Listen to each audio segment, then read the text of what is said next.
Lorsqu'on effectue la division de nombres décimaux négatifs, il faut premièrement considérer les signes. Il faut s'interroger sur le signe du résultat. Si mon premier nombre se trouve à être négatif, donc moins 10,5 est négatif, divisé par moins 2,5, donc moins 2,5 est aussi négatif. Bon, on se pose la question suivante, quel est le signe de mon résultat? Si j'ai deux signes identiques, donc un négatif et un négatif, mon résultat va être positif. C'est ce que nous avons vu dans le dossier 3.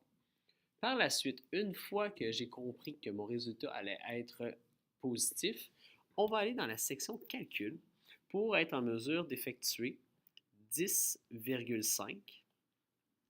Donc 10,5 divisé par 2,5. De ce côté-ci, quand nous avons vu la division de nombres décimaux, il fallait éliminer les virgules complètement. Donc ici, si j'élimine la virgule, ben, je vais tasser d'une position ma virgule vers la droite, mais je vais être obligé de le faire aussi à mon diviseur. Au total, ce que ça va me donner 105 divisé par 25 égale. Les deux équations présentées donneront exactement le même résultat. Ça va éviter de s'encombrer des virgules.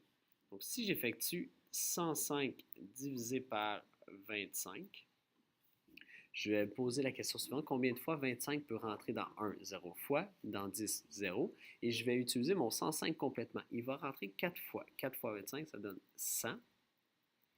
Je soustrais. Il me reste 5. Je suis à la limite de mon nombre. Donc, qu'est-ce que je fais lorsque j'ai terminé?